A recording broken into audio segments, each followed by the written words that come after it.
What's up and welcome to another Mograph Mocast. I'm Dave. And I'm Matt, and joining us today is the super talented Chris Bjerre. Hey, what's up? And Mograph is a supplement to our site, mograph.com, which is a motion graphics tutorial site with tutorials, plugins, podcasts, and other Mograph stuff.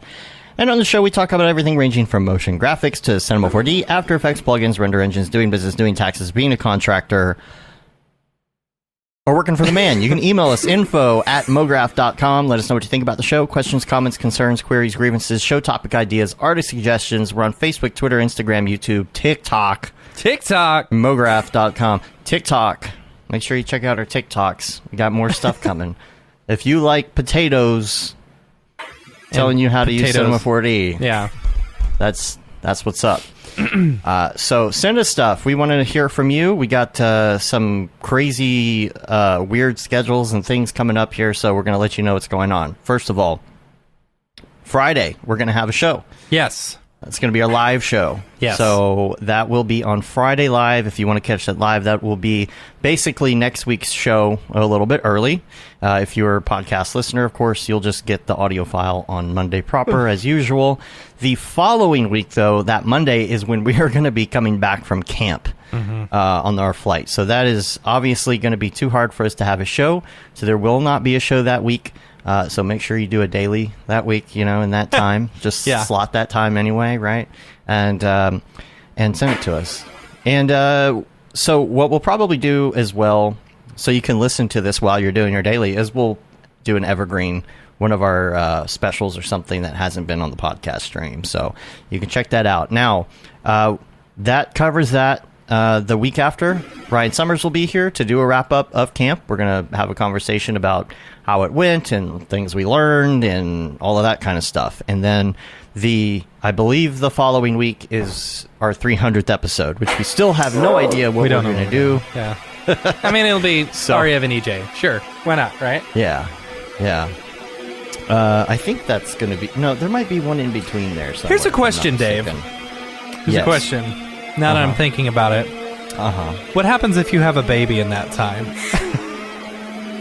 Then we just adjust. All right. I mean, it depends on where it falls too. Like if we have a baby on a Tuesday, I might be able to make the next Monday show. You'll be tired, for a couple hours. But yeah, I'll be tired, but yeah. But yeah, we'll see what happens. Because we might be having the baby early, so we'll see.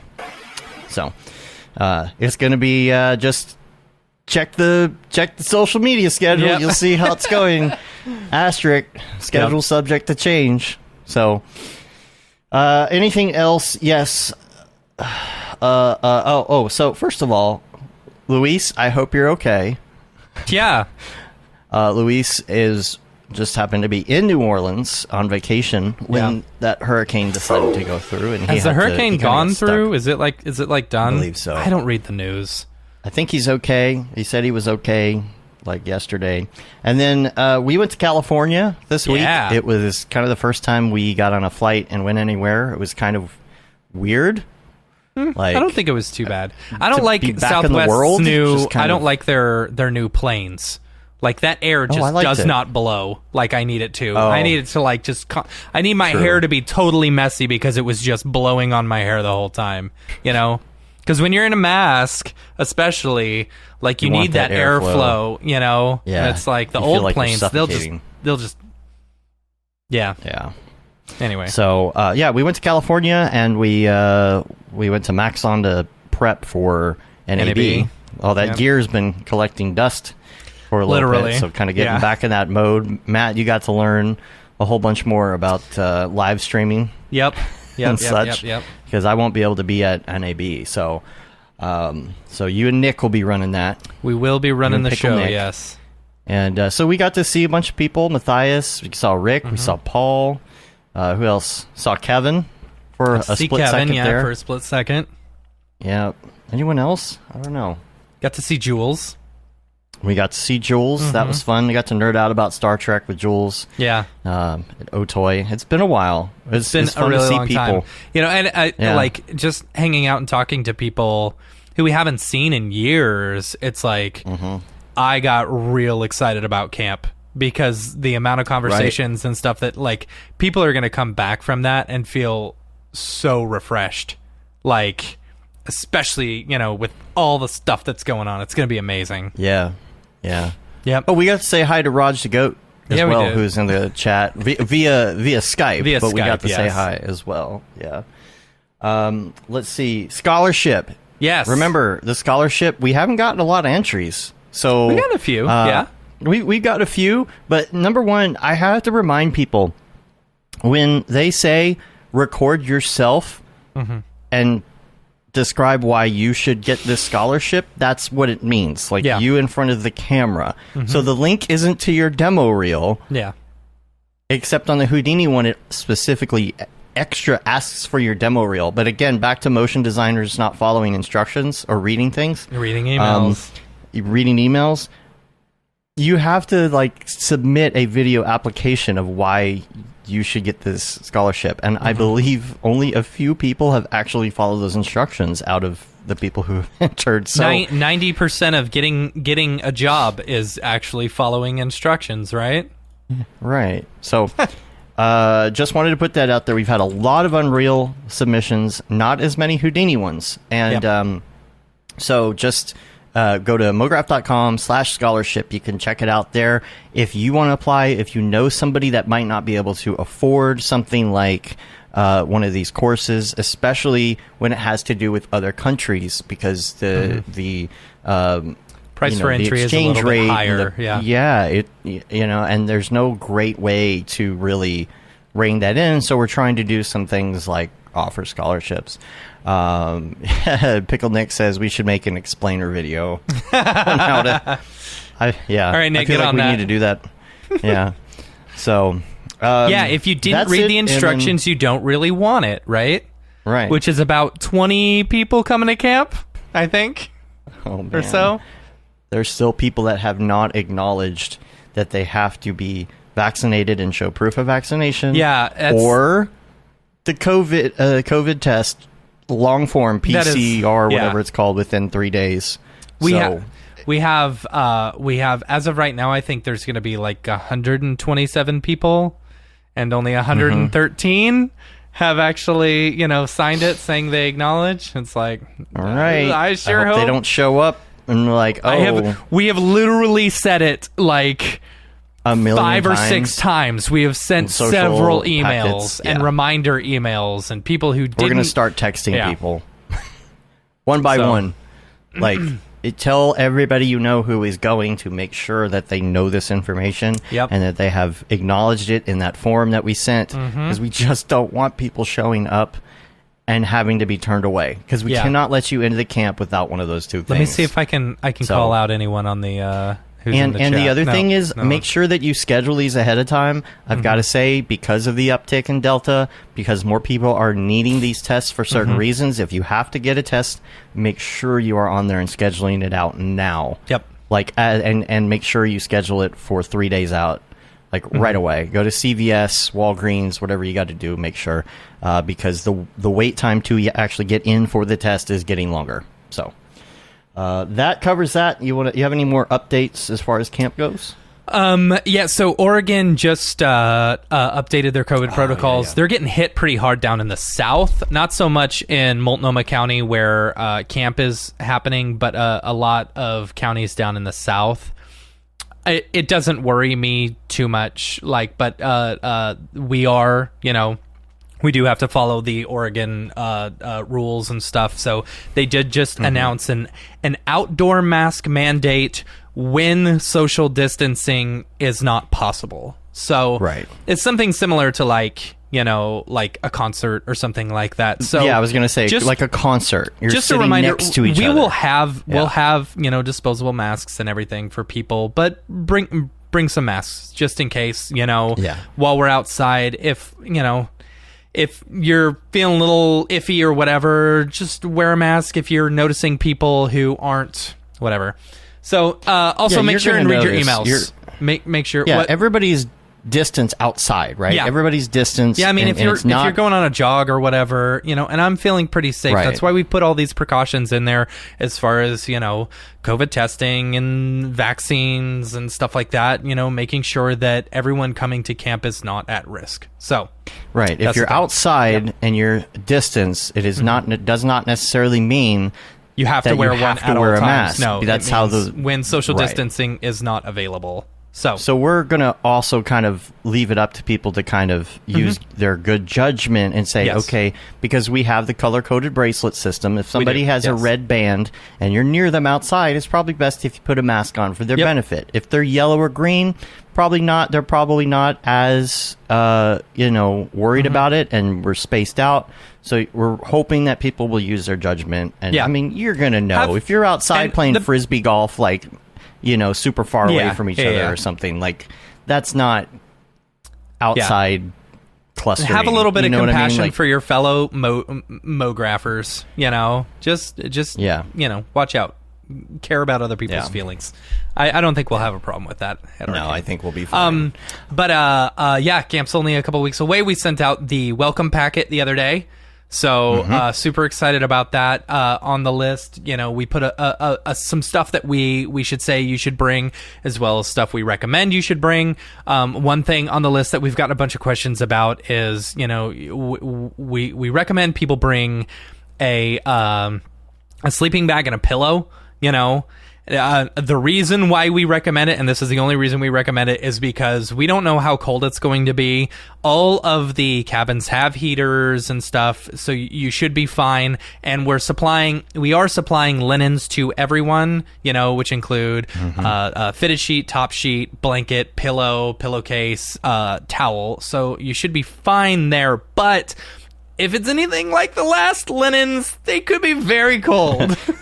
A thread count of 2. A thread count of, yeah. Right? So, like, you can actually sand wood with it. Right. So me personally, and I would not, we recommend, all the stuff that we're doing ourselves is the stuff that we recommend. Last year, I relied on the linens, and I was cold. But of course, we also didn't have heating in our place. This one does have heating. So, and it was also a lot colder. It was a lot colder. Yeah, it'll be a lot better. Thank God. So cold. But I'm recommending everyone bring a sleeping bag and a pillow. Just so you'll be more comfortable. And everything. Yeah. Be prepared. Yes. And with the welcome packet, I'm not. If everyone saw it, they saw we are actually bringing in a gourmet coffee cart every morning, Friday, Saturday, Sunday, for everyone to pick up a nice coffee or tea or even a hot chocolate if you'd like. Or a smoothie. They have a daily smoothie drink. Oh, they do? Okay, I didn't know about that, too. Yeah, see, it's only like great. one, but yeah. Yeah. Mm-hmm. And Mark says in the chat here that the weather's looking primo. Upper 70s daytime, upper 50s. Oh, my gosh. That's going to be perfect. So, bring a hoodie, bring a jacket. If you don't have one for some reason, you're crazy, and you need to purchase a Camp Mograph hoodie or jacket, we may have a couple left over for purchase. I hope they do pumpkin spice. I'm going to get my... I bet they will. My pumpkin spice on for my yoga pants. And all those are provided by us. You don't have to pay for any of them yourself. So the coffees, not the yoga pants. The coffee, yeah. Right. Yeah. So, what else? What else camp-wise? Just make sure you read your emails. That's it. The shuttle service is shut off, I believe, or maybe it was first. But it doesn't mean we can't squeeze you in if possible. The problem is there's a lot of people coming in between 10 and noon. That's our biggest concern. Everything else is pretty open. So if you haven't gotten us, your shuttle schedule, just send it in and we'll try and squeeze you in as much as possible. The shuttle only holds so many people. It's not like a big... So if we got your shuttle request after the official shutoff, you might have to wait till the next shuttle. Yeah, or take an Uber. Because honestly, the Ubers aren't that expensive. Yeah. It'll be fine. Yeah. Yeah, that'll be up to you what you want to do. If you want the full experience, then maybe wait for the shuttle. Oh, and for those who we just started a Discord for camp. For those who are interested. I don't know where to find it. Where can I? We'll get the info for the show notes. Mark can send it over, or maybe we'll put it in a private thing for camp. Oh, I don't know. Julie said she just texted you, Dave, for the thing. Anyway, okay. But yeah, it's gonna be a lot of fun. I'm super excited about it, and we've got. I think we have everything. Oh man, I can't wait for y'all to see all the fun swag we got and stuff. She said they have 2 different pumpkin spice drinks. Just in case you were... Okay. It's not about the Discord, it's about the pumpkin spice. Yeah. And I got the Discord info in Slack, ironically, here. Yeah. So I'll put that in the notes. And then the other thing I was going to say is if you're going to do photography, if you're going to get some videos and stuff, we would absolutely love for you to tag us in everything.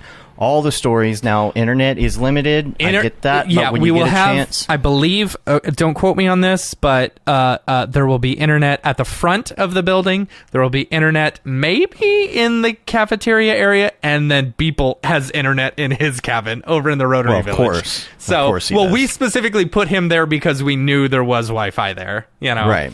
So, but we'll I have would to not do priority for anybody doing a daily. I would not count on having cell phone service. That's the bit, like you're coming to relax. I'm pretty sure we couldn't get cell phone service when we were there. Yeah. So get your Skype account ready. Get your Skype or Wi-Fi calling. I think you might be able to do. Wi-Fi calling. Yes. And I was going to say too. So Jeremy and I have been working on stickers as well. Camp Mograph stickers for your stories. So we'll keep you updated on that. Fun. So you can, have some fun camp stickers. Yeah, maybe we'll do some TikTok dances at some camp TikTok dances. Yeah, that's the other thing is TikToks as well. We were talking about, doing some TikToks. Yeah. At the same time. I don't know. You can't really share TikToks the same way that you would like a story, but, maybe we could just make sure you save them to where they're savable, where you can download if you do a TikTok. That way we can put them on our Instagram stories later and just show them off. That's funny. I think it's going to be great. Last year we had 300 plus Instagram stories. Oh man, people are going to get FOMO like crazy. It's going to be awesome. It's going to be awesome. Make your friends jealous. Right? Yeah. Right. That was the thing. Last year, everyone had FOMO. Or the last one. Everyone had FOMO. I'm so excited for this camp because this has been 2 years of planning. 2 years of planning, true. And weekly meetings almost every single week. Yeah. So I'm very excited about it. What? Let's talk about sponsors. Yes, sponsors. So we couldn't have done it without all of our amazing sponsors. Big shout out to them. Make sure while you're there, we'll have quite a few of the sponsors there. Just make sure and, buy them a coffee, free coffee. Wait. And say thanks for sponsoring and helping keep the price of tickets down, and all the cool swag that you'll get. First up, we've got our village sponsors, Maxon, Otoy, and Video Copilot. Big shout out to them. And then we've got our gold sponsors, Minimal Massive, Grayscale Gorilla, and De Facto Sound. Super excited to have them on board as well. And then our bronze sponsors, A Scripts and School of Motion. So lots of love to all of them. We couldn't have done it without them. So one last thing for those campers. We literally just got an email saying that they're having supply issues on the linens for pillows. So bring your own pillow. Yes, I know. Bring your own pillow? Bring your own pillow. That's the only thing they haven't been able to. Yeah, that's not so bad, but bring your own pillow. Well, we're going to try and figure this out, but for right now, for campers, I would recommend bringing your own pillow. But we will figure something out on that, or we'll try our best on that. And if you bring a pillow and then we get the pillows taken care of, then you'll have double pillows. I mean, I would say bring a pillow anyway, because if the pillows are anything like last year, I probably will anyway. They will be very thin. Yes, that's true. You want to do it anyway. So, all right, cool. So our last show before camp is on Friday, right? Yep, dude. So much fun. So excited. I am excited. I am excited. Yep. Cool. So that's it for the wrap ups and things. Let's get on over to to Chris, and let's get into you and everything you. Number one, so you're in San Francisco, right? Yes. And are you freelance, or do you work for someone specifically? I don't even remember at this point. I'm freelance. You're all freelance. Okay, cool. Yeah. So kind of take us back, and let's start at the beginning. And I kind of know some of your background, but fill everybody in a little bit about your schooling in particular, because I think this is not different than some people necessarily, but I think it is most people's journey is like, I was interested in Mograph, I took Mograph in college, and now I'm doing Mograph, and I think yours is slightly different than that. Yeah, I mean, I guess, so I've been sort of in the industry for 15, almost 16 years. So I think back when I started, it was very different. There wasn't really schools for motion graphics, and it wasn't even, it wasn't really like a mainstream thing. Not that it is now, but it wasn't as known. Right. And basically, I've been sort of, I've been interested in art my entire life. I've been, drawing since before I could walk. And basically, after high school, I wanted to go to this art college. I wanted to become like an illustrator, and I didn't really have much of a portfolio at the time. So I was rejected. And I'm from Denmark, so growing up in Denmark, one thing that's great is that education is free, first off, and then second off, you actually get a stipend from the government to study. So you actually get money from the government, to study. And wouldn't that be nice? Yeah, totally, and especially in these times. We do too, but we just have to pay it back with an exorbitant amount of interest. I know it's crazy. Yeah. Well, at the time, I had just moved into like a new apartment with my girlfriend, and I needed money for rent. And instead of just getting like some dead end day job, I decided to take this multimedia course. And I'd never really been into computers or anything like that, and I barely, I had opened Photoshop, once or twice when I started, but that was about it. And there, I was introduced to Flash, and a little bit of Final Cut. Yeah. Mm-hmm. But it wasn't really until so my second year there, we had a guest lecturer from San Francisco, and it was part of our curriculum that we had to have an internship. And this guy helped me get an internship with this small motion design studio in San Francisco. And that's basically how I got here. And I did this internship for 3 months, and I spent like a ton of time just watching tutorials, like learning After Effects during those 3 months. And that was enough to get me hired. And I think at the time, just seeing what these guys were doing, I didn't really know much about animation. So I was just so, I was so enthralled by just seeing, the effects and seeing like, I've always been into film. So sort of seeing like how that language was sort of translated, in animation really excited me. So I just really applied myself, and, I was fortunate to get a job offer, and that's basically how I got to the US, and I've been in San Francisco ever since. And then I was with this like small company for 8 years. And, it was a good place sort of growing up in the industry. I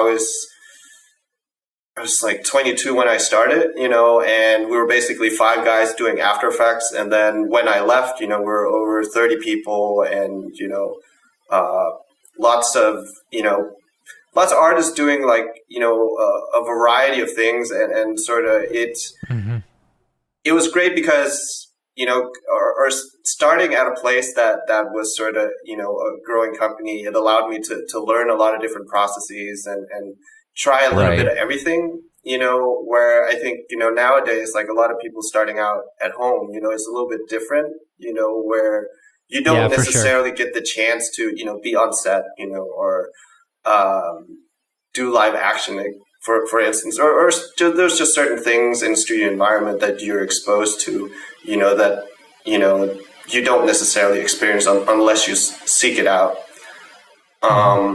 Yeah, there were things that we used to do at this little studio we worked at, and it was kind of the same thing. It was like you could just... There weren't enough people, basically. Yeah. So it was like, oh, you want to learn how to be a VFX supervisor? Good, because you're going to be working on this project, and we're going to throw you into this. Totally. Real quick, I wanted to skip back to the first school you said rejected you? Yeah, I mean, I think it was just, you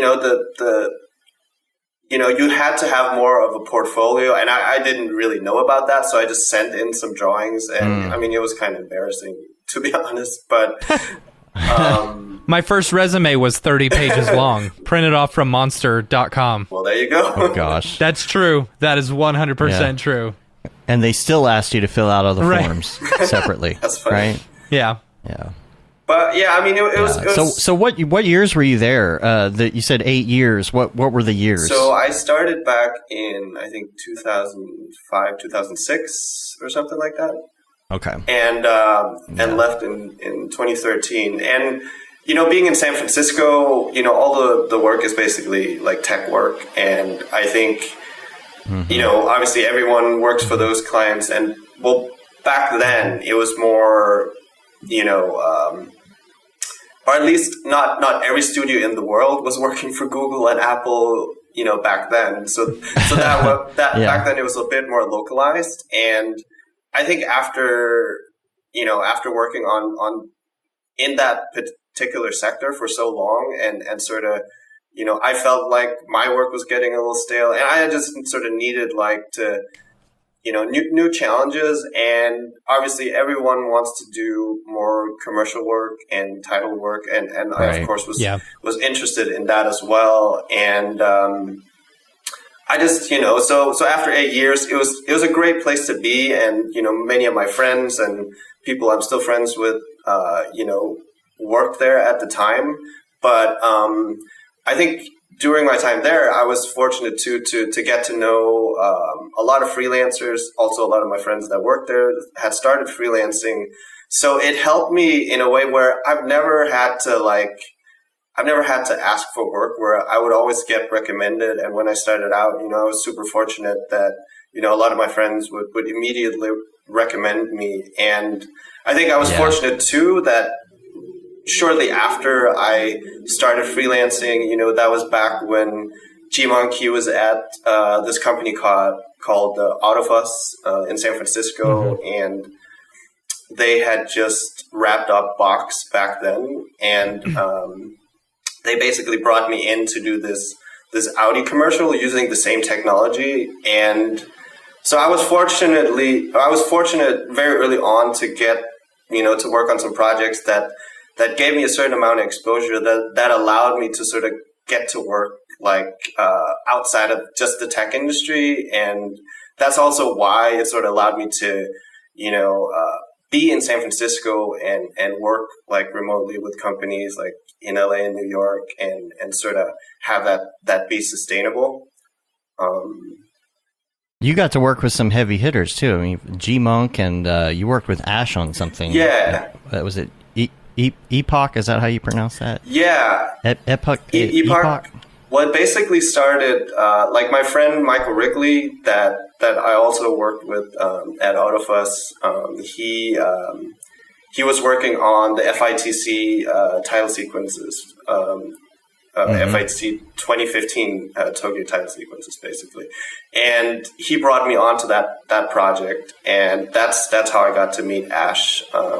So that was the first project we worked on, and then we kept in contact, and then he brought me on when he was doing, he was designing holograms for Ghost in the Shell back in 2016. And after that, we did a few short films together. But yeah, we did this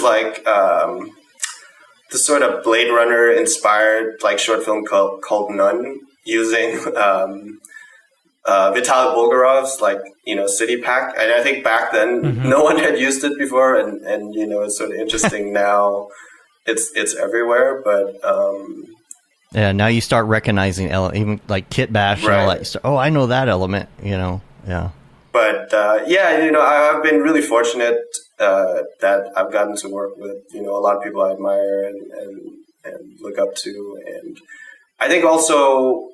I guess for a lot of people of a certain generation, it was back in the days when, motionographer was a thing, like the industry was so much smaller than it is today, and you would sort of get discovered on Vimeo or something. And nowadays it's way more overwhelming, and there's so many talented people and so many new companies everywhere, and it's global too. So I was also going to ask you about, like you said, 2005-ish. So that's like the rise of the explainer video era, right? Mm-hmm. Like around then. Were you doing, during that time, were you doing a lot of 3D? Because you said After Effects. Were you kind of getting into 3D? Did you learn 3D, like cinema then? Like when did you discover cinema in there, and how did that play into what you were doing there? Yeah, not immediately. I started out with like Andrew Kramer and After Effects tutorials like most people, and then I think it probably wasn't until like 2008, 2009 that I really got into cinema. Like I would sort of over time just use it like or a little bit here and there, like learning how to extrude a logo, and then sort of just expanding and learn a little bit more. But it took a few years before I sort of really dove in and fully like learned how to use it. And I think that sort of happened organically because like back in the days back then, there wasn't as many resources for cinema as there is now. I mean, obviously, Grayscale Gorilla was starting to, do all their stuff. But I think also, like, studio-wise, it wasn't, like, as widely used as it is now. Back then, like, all these, like, Maya people were still laughing at you, when... Oh, yeah. And 3ds Max as well. Totally. Yeah. Blender wasn't even on the, it wasn't on the spectrum the radar at all. Yeah. Yeah, no, it was, it's very different, but, I think back in 2009 or 2009, like 2010, I started to get sort of more serious about it. And, it was, it was very interesting times. I think I saw someone like Sikani, he did a tweet recently about like V-Ray, and like, we've come so far when it comes to rendering, just like, I just remember compositing with just regular passes you had just rendered in like, standard render and it was really messy back then. And you sort of had to learn a lot of compositing tricks to get your stuff to look good. And, and also just like the stuff with the V-Ray renders, like, all the, irradiance caches and all that stuff. Like it was sort of like you didn't know necessarily how your stuff was going to end up, and you spent so much time like waiting on renders and like tweaking settings and it's also the intuitiveness, I think, of cinema that really helped accelerate a lot of people. Especially those coming from After Effects. Yeah, totally. That was my biggest thing as well. It's like it felt more comfortable than any other 3D package. Yeah, it's definitely very intuitive, and I think also just, I mean, from then on, there started to emerge this sort of DIY community, right, where people were really interested in sharing, because back then too, like most studios with like a Maya pipeline, they were sort of very secretive about their tricks, and they didn't want to share, and everyone had their proprietary scripts and software. Yeah, it was awful. You know, I remember working in a studio where the senior editor or whatever, or VFX person, wouldn't tell anyone lower than him how to do something. Right. Because he wanted to make sure he had job security and stuff, which didn't help out once he left and I was then put in that position. you know? Yeah, it's silly, you know, it's, I mean, and I think we see the strength in that now too, where someone puts out, you know, an effect or something that they've developed, and then the community sort of helps make it better. Yeah, it's everybody learning together, and I think that's why it accelerated as well, because so many people were sharing with each other, and it just helps the entire community. It helps the whole genre of, I guess, what we're doing. So, yeah, I mean, without the community, we'd still be, you know, doing 3D Max and Maya and not sharing any secrets. Right. So that wouldn't be any fun. You know, how often do you see the, you know, the 3D Max community having meetups? I don't think so. Right, yeah. But, yeah, so, okay, so after the 8 years, let's talk about after the 8 years, then where'd you go after that? Did you already tell us that, or did I forget that? Well, I'm old. Well, you know, so I was still in San Francisco, and, you know, at first I thought, well, you know, I assumed that, you know, there were other local companies, you know, doing more sexy work. So I tried to sort of freelance with as many studios in the city as possible, and figured out that everyone does the same work and works for the same companies. So that's why I sort of tried to make more of a conscious effort to sort of stay away from tech and just sort of get out and do more commercial work. And I was just fortunate that, you know, just sort of by happenstance that I got to do some of that. Like I got to work on some weird and interesting projects. Like, for instance, so I had gotten to meet with G-Monk, for instance, about this Audi commercial, like pretty shortly after I had started freelancing, but it wasn't starting till like late, you know, like 6 months later or something. And then in the meantime, he recommended me for this like internal job at like Google. They have this like internal department called ATAP, which is where they did all the spotlight stories. And back then, they had hired the Mill to basically to help this guy Benjamin Maupier, who is he was the dance instructor on Black Swan, and he has his own media company, and he's like a renowned director now. He also happens to be Natalie Portman's husband. So that's fine. So you know, at the company, they're all about this guy, and they basically wanted him to choreograph and design like this routine, so you could like, you know, have a dancing avatar on your phone, and when you held it up like and recorded someone, like it would use his moves, you know, to sort of like create this sort of virtual sculpture. And they brought me in basically to help design what that would look like. And it was sort of an interesting, it was like, I think my second job, like as a freelance artist. And I was basically just sitting, you know, for 2.5 months, just doing like X particles and applying it to, you know, to motion capture. And yeah, I was going to ask, is there a lot of motion capture? Were they providing you that, or did you have to figure out all the motion capture? Well, they did provide me with some. They recorded some. Like they had a lot of resources at some point at least, but then I guess Benjamin, he got hired by the Paris Opera, and I guess he sort of lost interest in the project and eventually didn't lead to anything. But it was sort of an interesting sort of, you know, early job. But like after that, I've sort of, you know, almost or like after a year into freelancing, I've been sort of almost like working remotely ever since. And so it's been mostly like, working with studios in LA and New York, and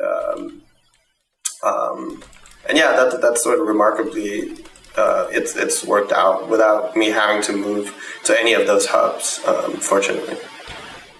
And so the jobs just kind of come in from word of mouth, right? Yeah. I mean, I think it's a lot like that in our industry, you know, like as soon as you get on someone's radar, it's not, you know, like I think so many studios are always looking for artists, and, like none of them necessarily communicate together or, share artist pools. So, as soon as you're sort of in the mix, like you're pretty safe, it seems.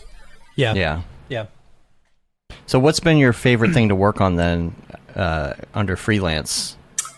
That's a good question. I mean, I think like nowadays I try to focus on more doing just like concept design and style frames, and do sort of not just less of the heavy lifting, but I just enjoy that process more, than doing like production and animation. And so I've been fortunate to work on, well, there's a few things I can't talk about, but there's like some new shows coming out where I helped design some props, which was really fun. Otherwise, there's been like,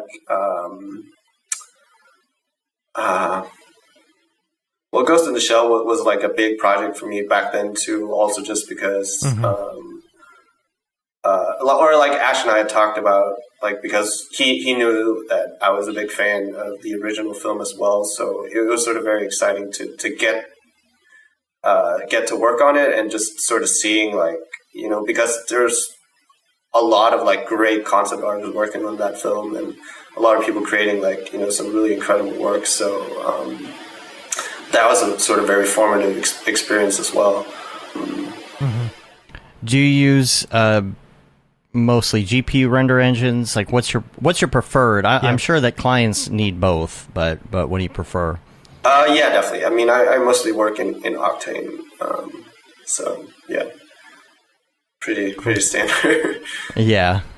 I wanted to talk about this piece here, which I lost the name of. It the OFFFFFF main titles. From this is 2019. Yeah. Oh man.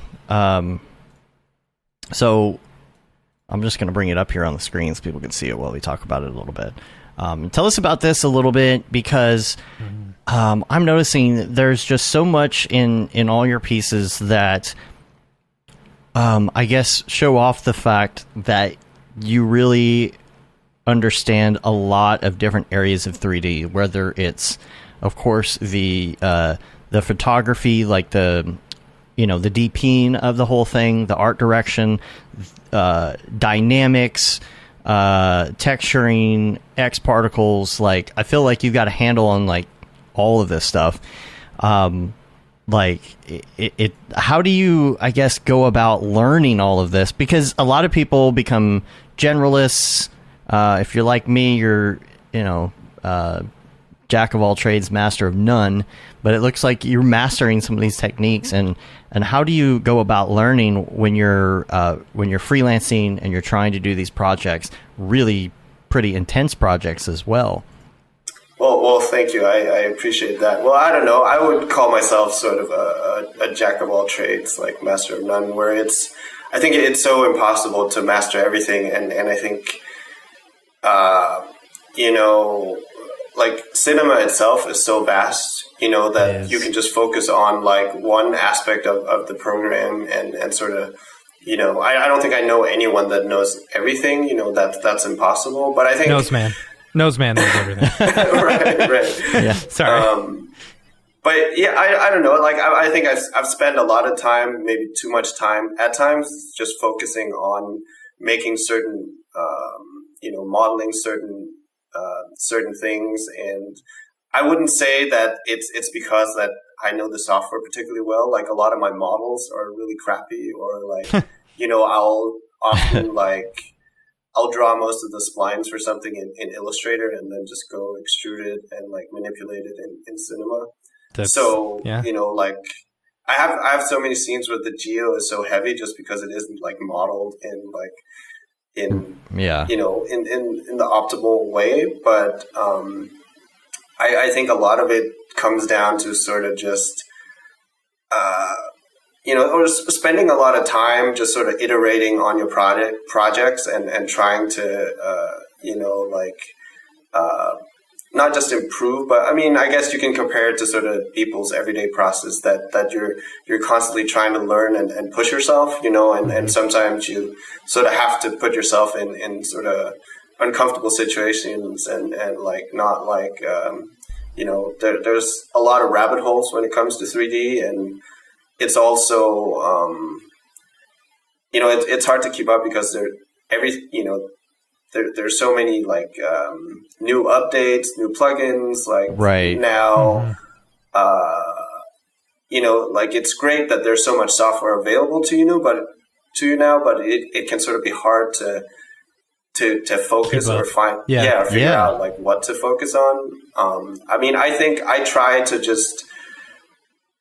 I think a good way to learn something is like I've made a lot of short films and sort of if you make a particular project and sort of, you might not know how to make everything, but if you set it as a goal, to have a certain destination, it will sort of help push yourself to learn a certain process to make something specific, I think, and then you can sort of go on from there. And I think, I know there's a lot of talk in our community about doing personal projects and how a lot of that work often helps, inform your professional work or, lead to, certain people to hire you for specific work. And that's certainly a powerful thing in our industry that you can sort of shape, a lot of your creative path in a certain regard. Like, it is tough to find the time sometimes. Mm-hmm. Yeah. And what I am really impressed by is the fact that you're so good at the technical and the organic. Mm-hmm. Like a lot of artists kind of, I feel like they gravitate toward one way or the other, right? Like you're either really good at like super intense, like modeling, architectural, technical, very hard line, machine made, whether that's parts or houses or whatever it is. And then you have this whole other area, which is like flowers, organic, I guess particles could fall into that category depending, but also things like people and faces and skin, subsurface scattering, all of that. Was there one in particular that you started with first in those two categories and you went toward the other one? I mean, I think I spent a lot of time just trying to do the hard surface modeling stuff. I mean, I think also over my career, I've been, both fortunate and unfortunate to have had to do a lot of different things.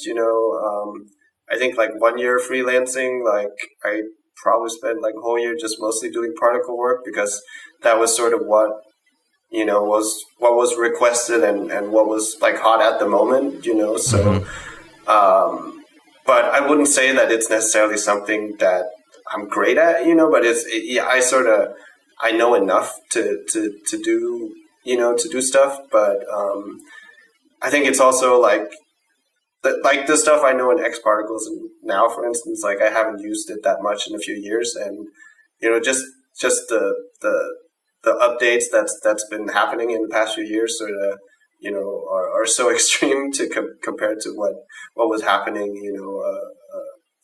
4 or 5 years ago. Mm-hmm.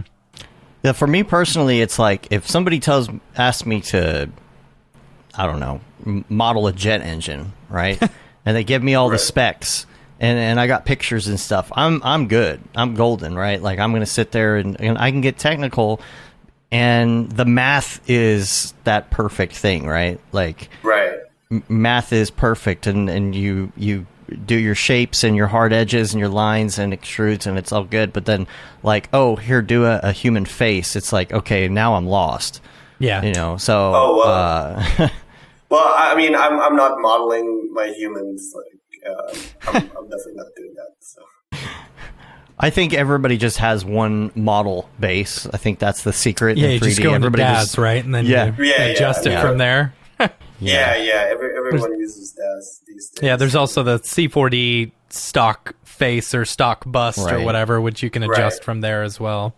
Yeah, you still got to be good at doing stuff with that, though. You got to take that model and do something with it. You've got especially when it comes to materials, subsurface scattering and all of that. I mean, it still takes talent to get it to that point. Yeah.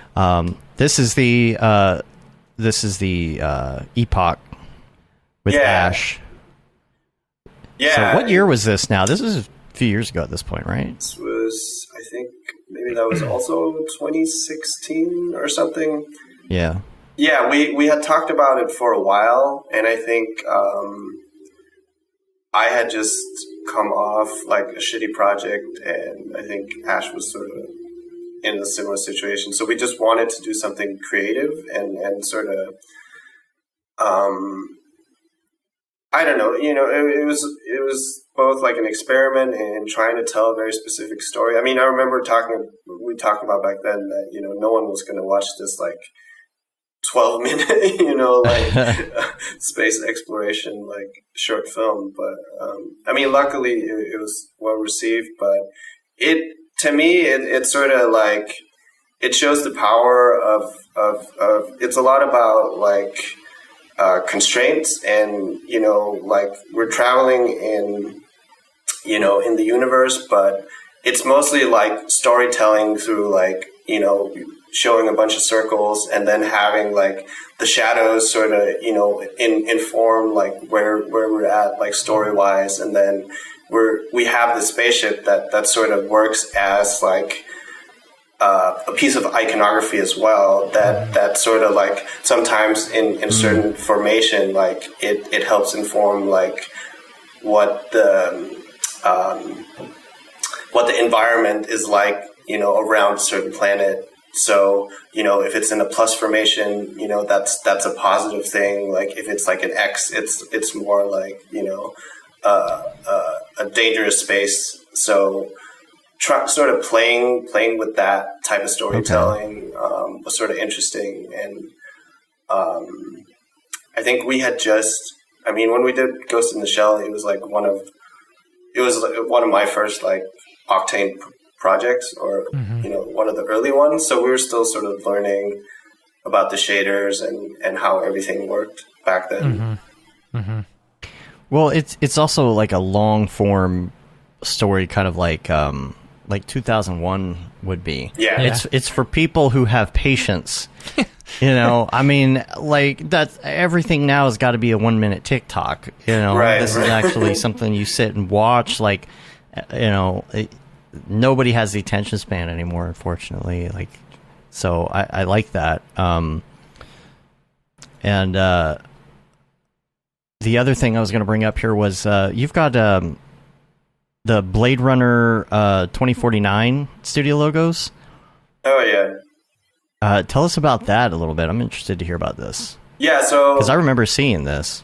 So I've done like I think around 2016 too. That's when I did a few projects with Danny Yount, and he's always been sort of a big inspiration of mine. And he called me one day and he was like, well, I have the perfect project, and it was basically the pitch for these logos, and there's a few other really talented artists on it, like Nick Girard and Taurus Kosei, and like the pitch was like a week and a half, and we just created like a bunch of different material, and we were fortunate to win it. But then when we won the pitch, like, I guess, often on films, it's,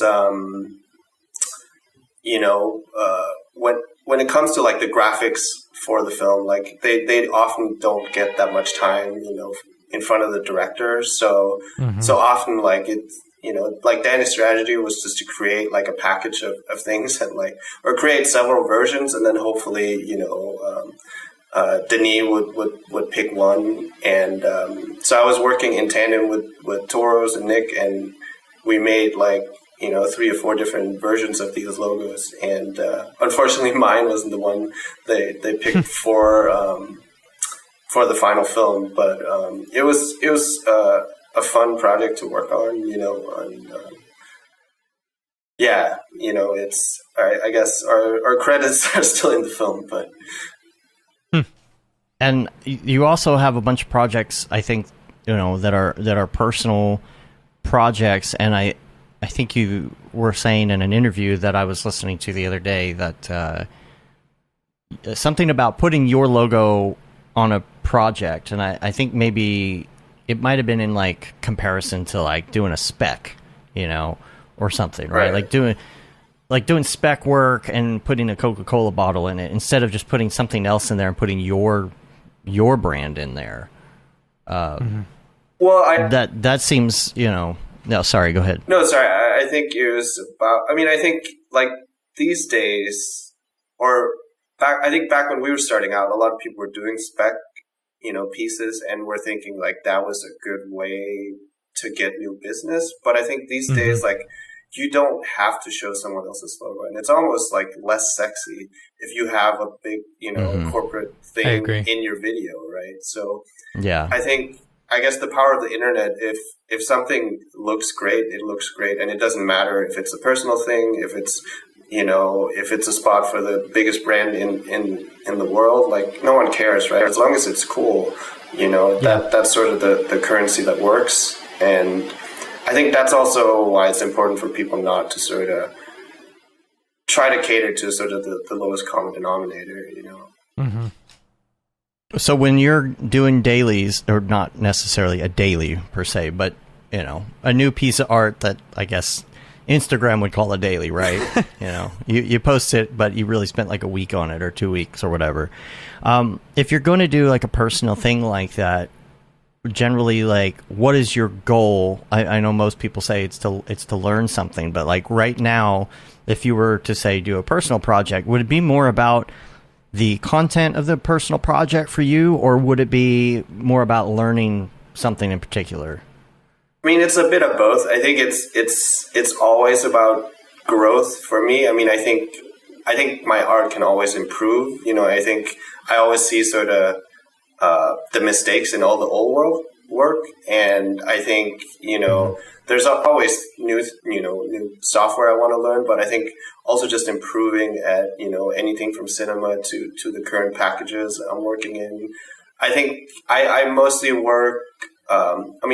Not so much on everydays, but I try, or I always have sort of long form projects that I'm sort of working on the side. Not that they always turn into something, but how you often have like shelf projects, and then sometimes you sort of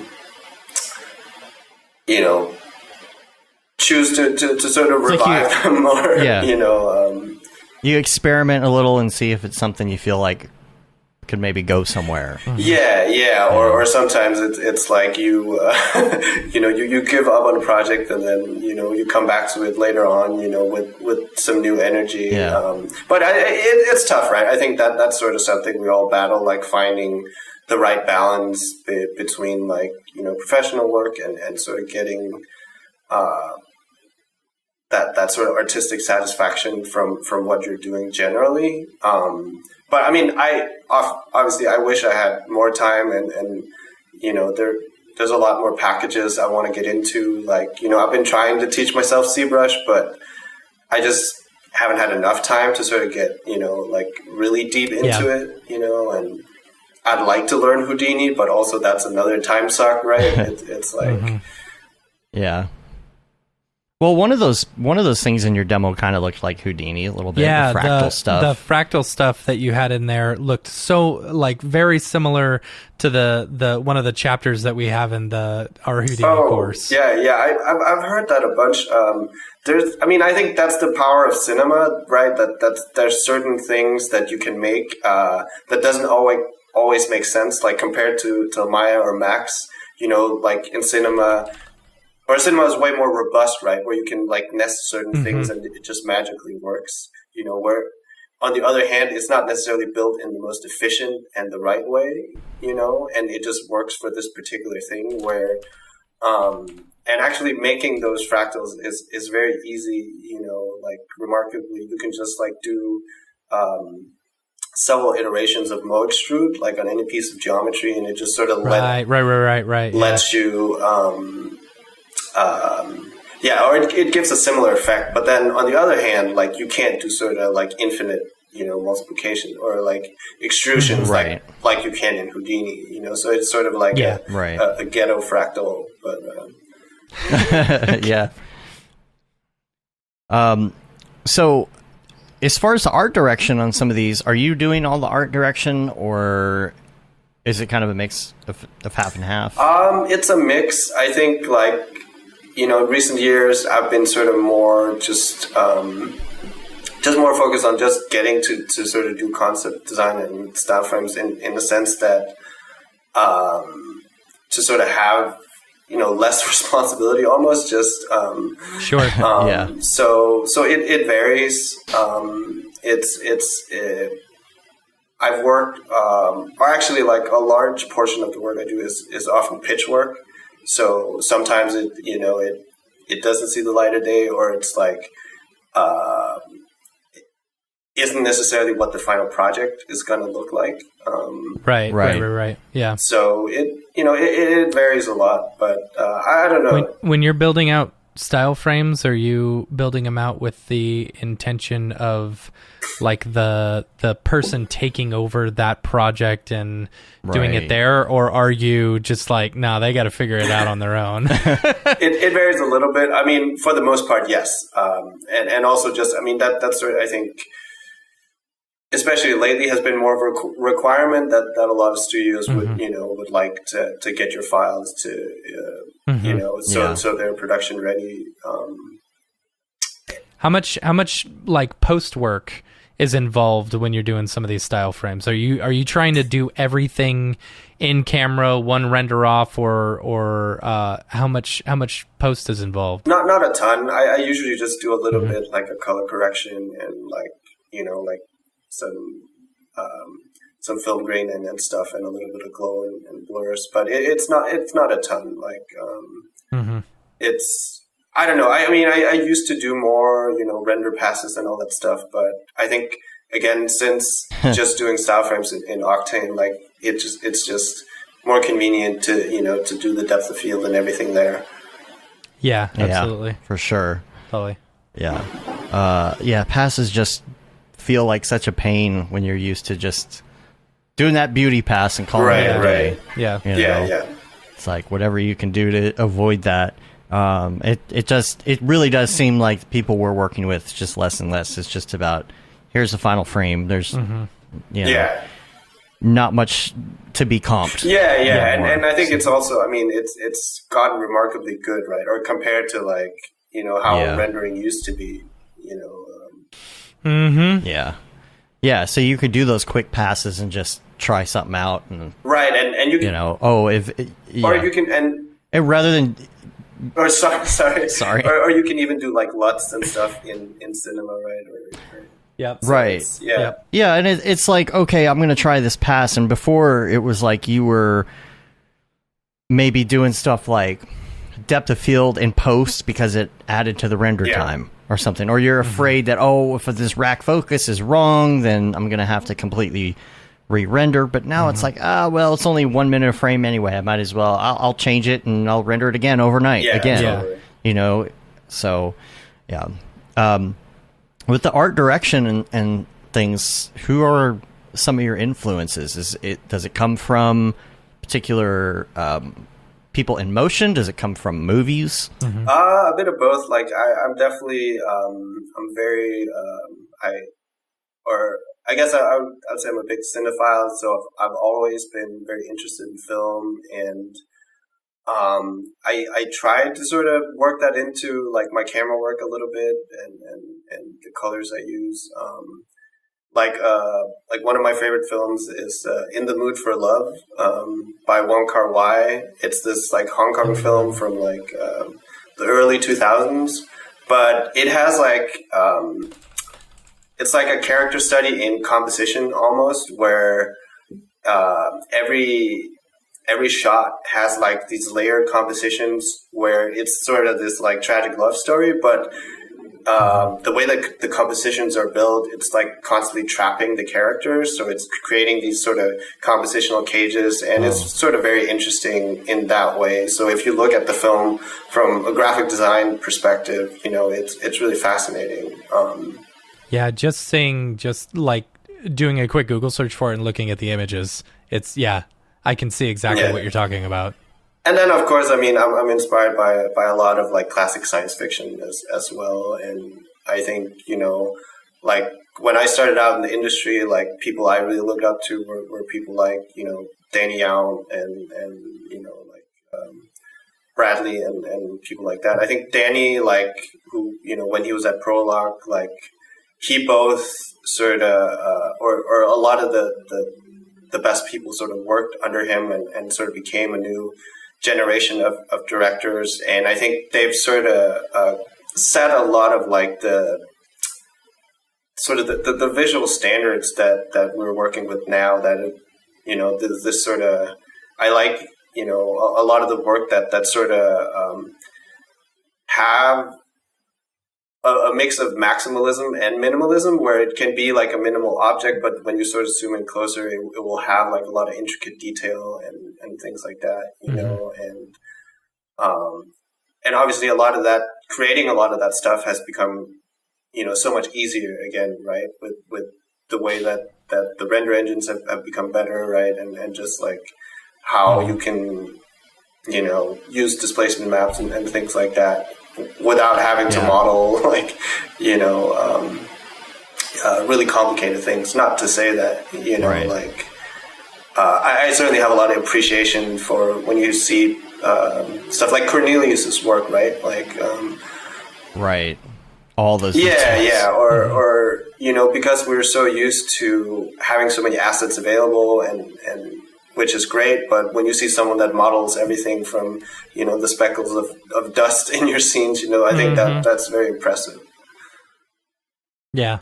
Yeah, it's like there was one particular scene I was watching of yours. I can't remember which one it was now, but I was thinking in the moment, I'm like, I wonder if he modeled that for this cool shot, or if it's models, or, kit bash, whatever it is, right? Because it is more impressive as an artist to see something someone did, and they're like, oh yeah, I modeled all that. Yeah. Right? Yeah. It's a little different for your general audience. They don't care either way. They don't know the difference. Right.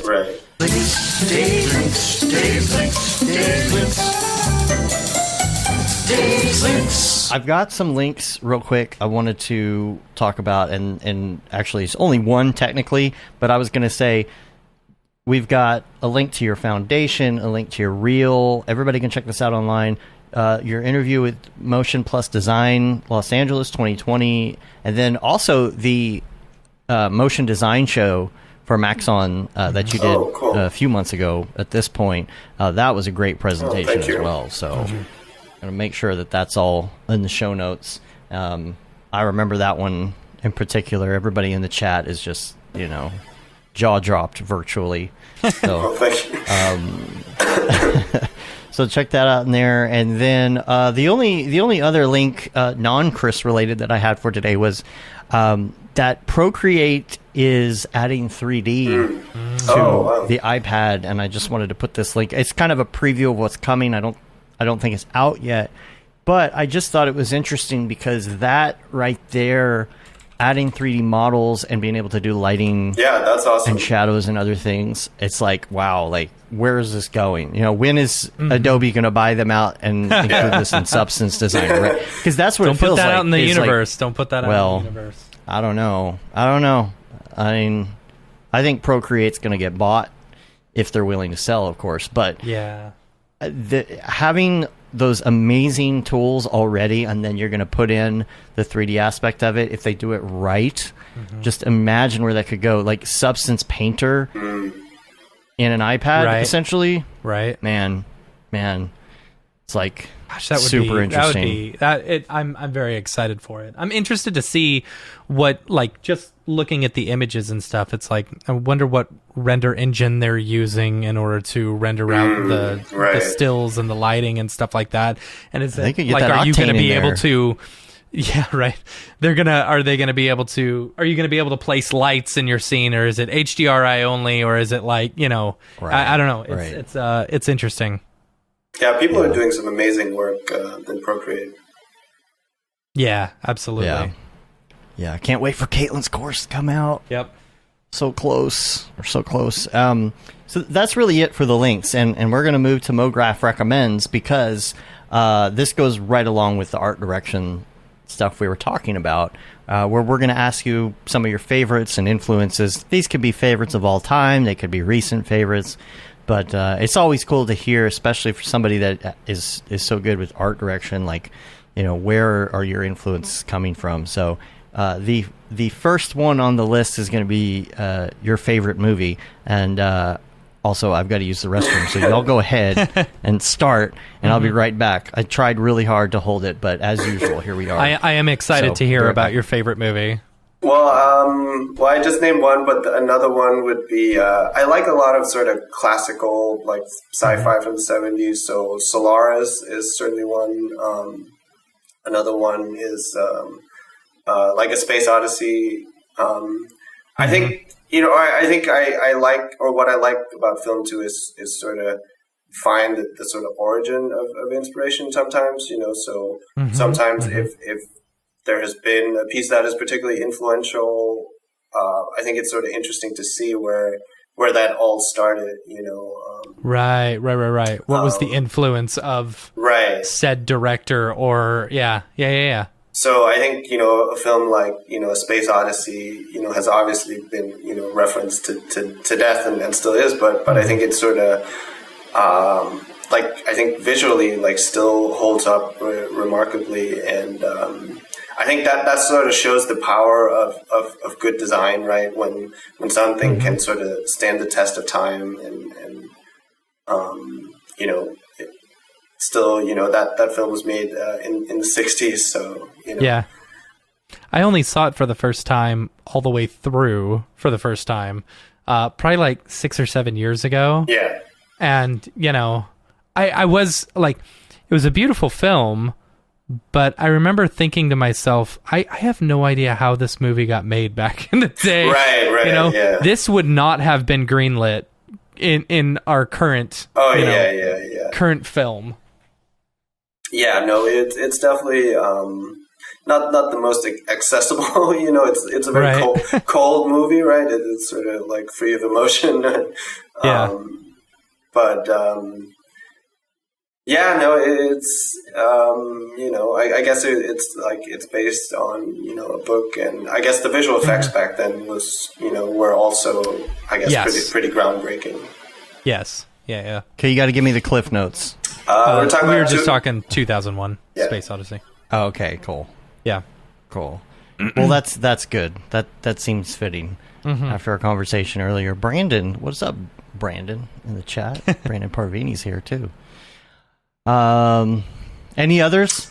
Sorry, I just came back, so I'm like, I've never seen Solaris that you were talking about, but it looks gorgeous. Oh yeah, that's another. I'm a big fan of Tchaikovsky. I think that's also like the film was remade back in I think like the mid 2000s or something by Steven Soderbergh, but it's sort of like a lot of these like classic science fiction movie from the 70s where it's sort of about the inner and the outer journey sort of juxtaposed. And I think my reverence for that film is also a lot of like how it's sort of been an inspiration for a lot of films to come. And that's a film that's a bit more, or compared to 2001, that's sort of a bit more emotional and sort of a bit more surreal and not so like cold and or it's a bit more about sort of about like the human condition. And Hi, my name is Sashia Dumont. I'm a writer, actor, and filmmaker. Hi, my name is Paul Robinson. I'm a director, DP, and filmmaker. We are the creators and hosts of the Go Gorilla Filmcast, an online source for all things indie film. We are a husband and wife film team and co-owners of Send 3 Productions, and we started this podcast for filmmakers like ourselves who were producing on micro budgets with skeleton crews. Go Gorilla is a weekly podcast that features various talents in TV, film, and web series productions. We've interviewed filmmaker powerhouses like Kestrin Pantera, Richard Raymond, Alex Ferrari, Cassandra Ebner, and Ryan Connolly. Amazing actors like Hannah Ward, Lou Taylor Pucci, Chris Wataski, and Eileen Gruba. groundbreaking cinematographers like Jody Lee Lipes and Jessica Lee Gagné, and many more.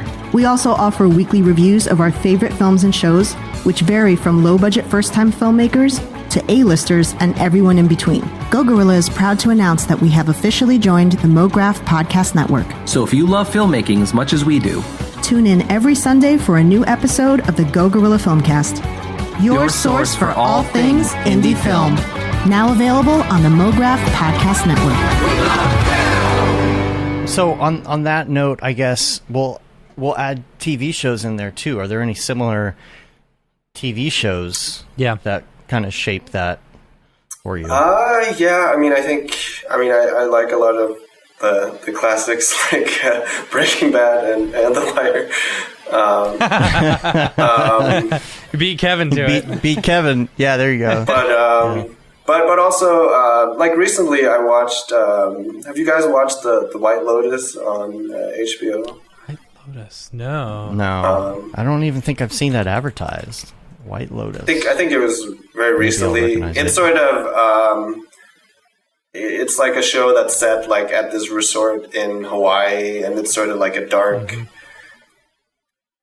or a dark comedy, but I like it. It has this sort of surreal factor, and it's sort of a lot about like how you're in this weird like limbo when you're on vacation, and a lot of sort of wackiness ensues then. But okay, it looks like okay. So it's got. I know. I'm so bad with actors' names. So it's got the MILF from. Jennifer Coolidge, yes. Yeah, MILF. Yes. She's a forever MILF, right? No, After American Pie. It depends on where you know her from. If you know her from only American Pie, then yes. Yeah. But if you know her from like Legally Blonde, Jennifer Coolidge. Right. it's very dark. Dude from Yeah, from That Thing You Do. You've got the intern from The Office. You got the woman from Nashville. See, that's how I. Oh, see, I know her from Friday Night Lights. Right. Not Nashville. I mean, I guess another show I've enjoyed recently is Succession. On HBO as well. Oh man, I've heard good things about that. Yeah, so good. I mean, it's coming back. Yeah, I mean, I think it's also just soon. I guess like with everything that's happened in recent years and with the pandemic and everything, just. It's sort of about like a family that's sort of loosely based on the the Murdochs and sort of how these like how percent like just sort of gets away with most things in life, and the main guy in the show, Matt, will remind you a lot of our old boss. That's funny. Okay. So imagine that, yeah. Yeah, it's very good. Oh my! Like all the actors in that show are so good.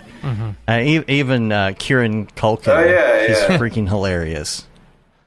So, yeah, definitely worth it. If you've heard of it or you haven't checked it out and you're going to, this is a good time because you got just enough time to like catch up on the 2 existing seasons, and the third one is supposed to be out by the end of this year.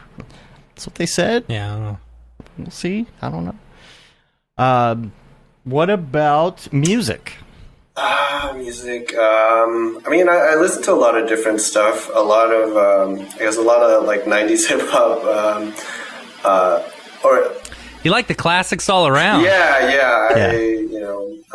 I think, or I like to listen to that when I'm working. Because it sort of, it sort of gets me energized. So a lot of like Tribe Called Quest, like Mos Def.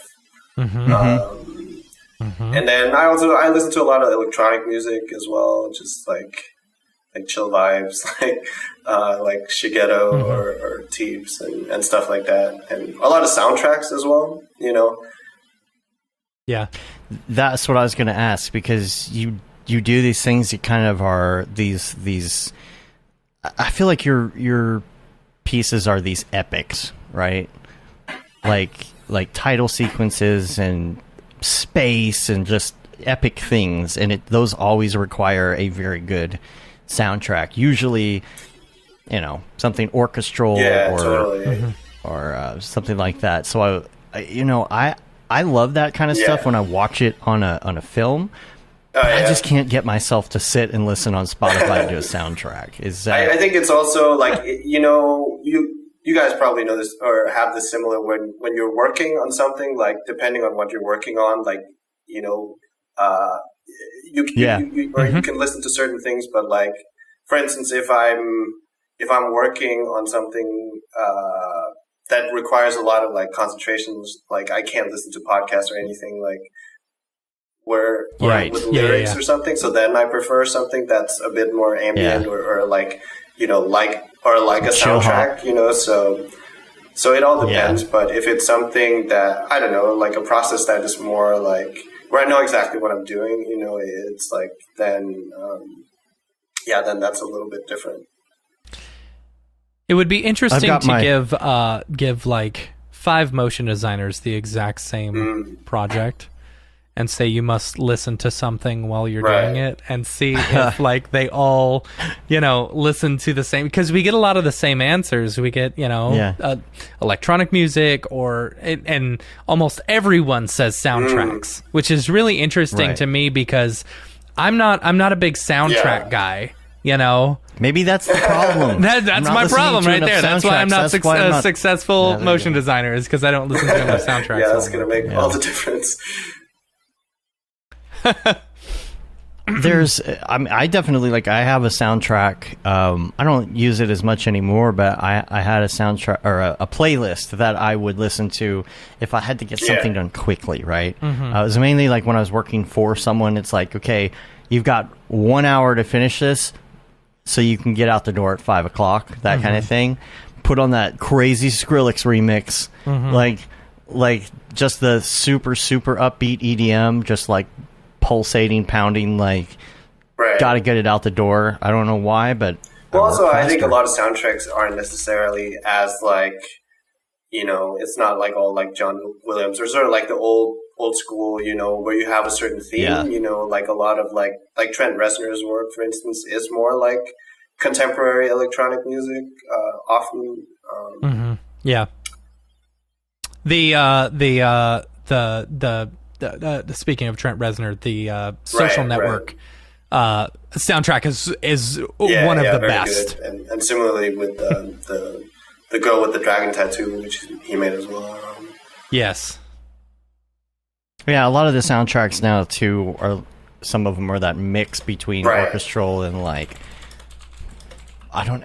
it's not necessarily EDM, I guess, like something technology. Like there's a little bit of weird ambient noise, like Blade Runner, that kind of thing, right? I don't know. It's hard to describe, but you know it when you hear it. The next one on the list is podcasts. It's like in periods. I will listen to. It's not something I listen to a ton, but I've been catching up on some of yours recently, and I sometimes listen to the A24 podcast. So A24 is like this film studio, and they have a podcast where they let different filmmakers interview each other or actors. So it's like, maybe 2 actors that worked on a film and they sort of interview each other about it, or different directors interviewing each other. So that's sort of some interesting insight. And let's see. Yeah, Mark says, have you ever listened to the Seinfeld soundtrack? Just bass slapping for 3 hours. You imagine trying to do Cinema 4D and it's like for 3 hours. Might help some. Yeah, right. Might help me get done faster because I need it to stop. Well, whatever works. Yeah. You must listen to this until you are done with your project. All right. Yeah. That's funny. Any other podcasts? I listen to the visual effects show sometimes.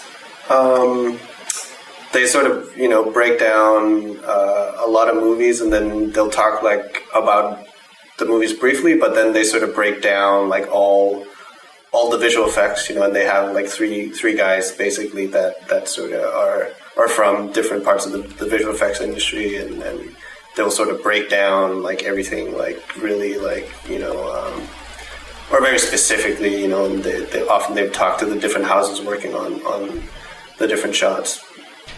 Is there video? Is there video on that? No, or? It's like I think it's like BFX or FX PhD or something that hosts the podcast or something.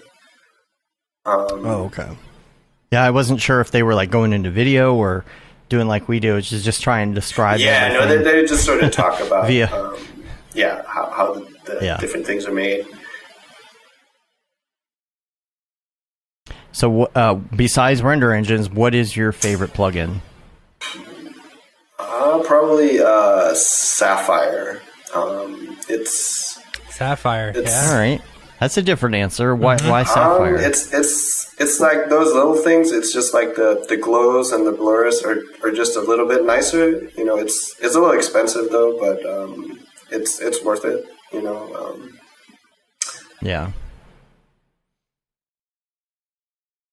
And what about what was the other app?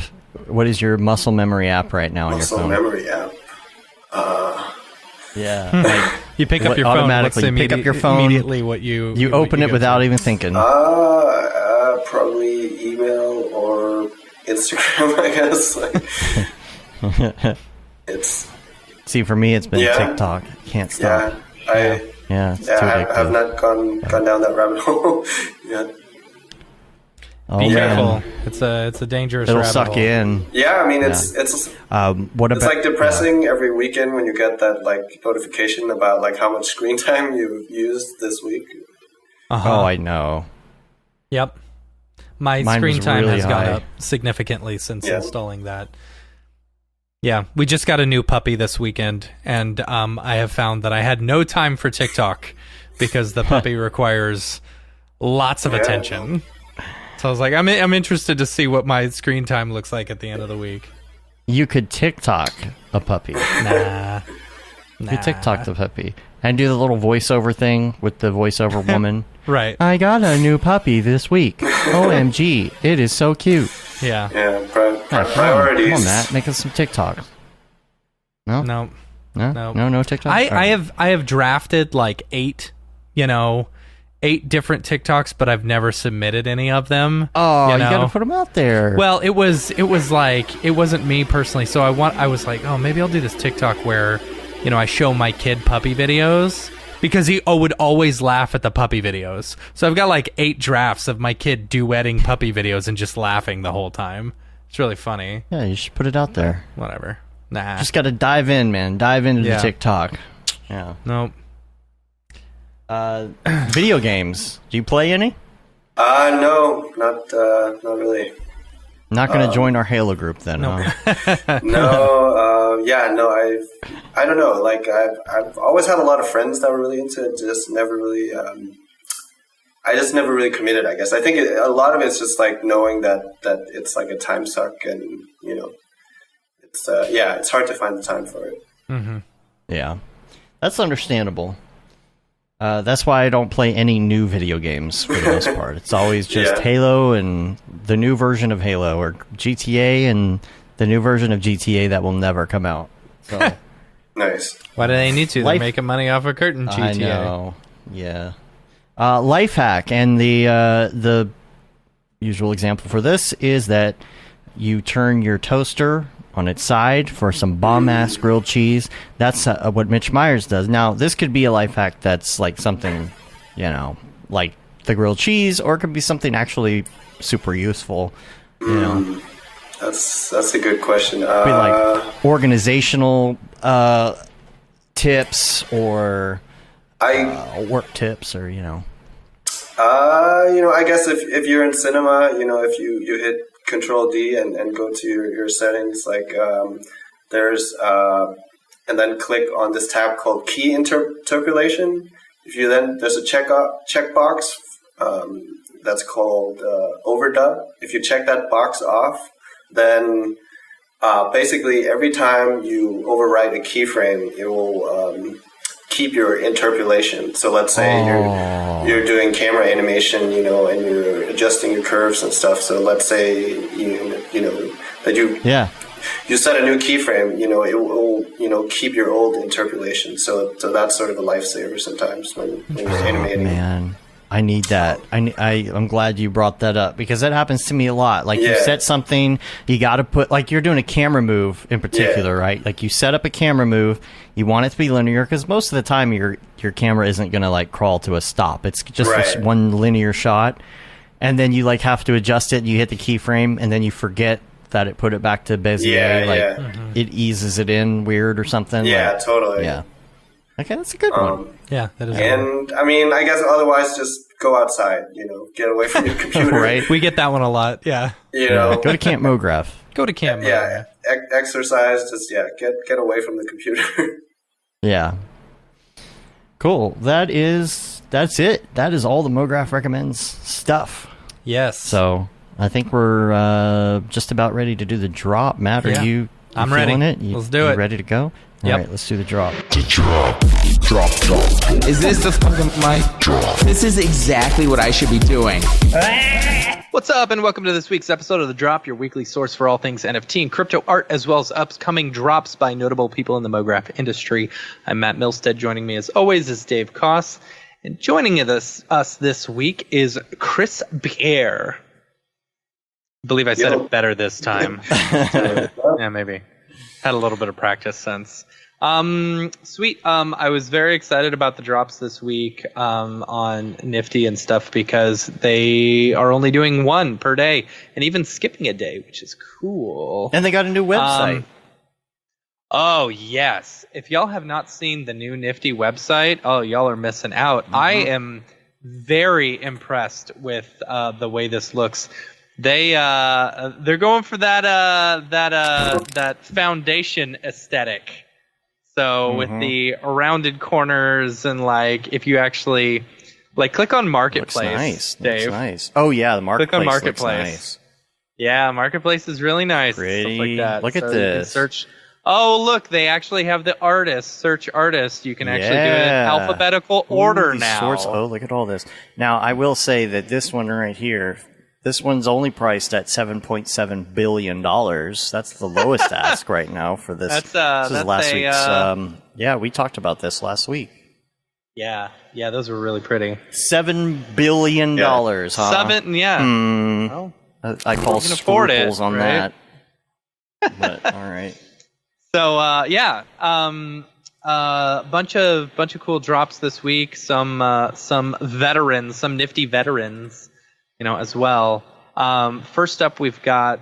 I'm gonna botch all these names, so I apologize. As usual. Oh wow, Alexis Christodoulou. Wow, that's a toughie. It's a toughie. Yeah. Christodoulou. Just blanket apologies across the board. Yeah, just write that in the fine print underneath the stream all the time. Just apologies for the mispronunciation. This one had a burn redemption. Oh yeah, as well. Mm-hmm. So one of these, and I'm seeing this as a common theme that people are doing, and it's to make things a bit more. Scarce. A bit more scarce, yeah. So, Alexis had a burn thing like last week. So you burned some of their pieces, and that will give you a chance to get into one of the drawings on this one, which is pretty cool. I think that's neat. So, that one is today. Next up, we've got John von Hammersfeld. Okay. Woo. So right. So the thing about John, so I just put the website in because John has not updated his Twitter since 2017. And normally, me, I would skip it. Right. But the thing is, very famous artist actually did has done album artwork for a lot of amazing people like Rolling Stones, Jefferson Airplane, the Beatles, and so kind of a historic drop, which I think is very cool. So could be interesting. I don't even know what that is, Dave. So that looks like that style looks so familiar. Yeah. So familiar. So Yeah. anyway, Right. very cool artist doing a drop on Nifty. That is September 1st. But is this the guy who did albums? He did like the a Beatles album? It was. Yes. What Beatles so album? Let me look it up, and I can see exactly which album he did. He did Magical Mystery Tour. Okay. And also Wild Honey by the Beach Boys, Crown of Creation, Jefferson Airplane, tons of stuff. Skeletons from the Closet by the Grateful Dead. I mean, that one is super iconic. That one right there. What, is that the one with the bears or no? No, it's the best of the Grateful Dead, you know? Okay. So good. Anyway, so that drop is on the 1st, which is pretty cool. And then on the 2nd, I'm going to mess up this name. It's just Recode, right? Recode? Yeah. Recode. Yeah. Recode. That sounds about right. Yeah, sometimes you're like trying to get too creative with it. It's like right, Recode. Exactly. Yeah. No, it's Recode probably. Yeah. Right. So cool. I don't know if this is actually like motion tracking along with 3D. That looks like a 3D building. Kind of looks like it.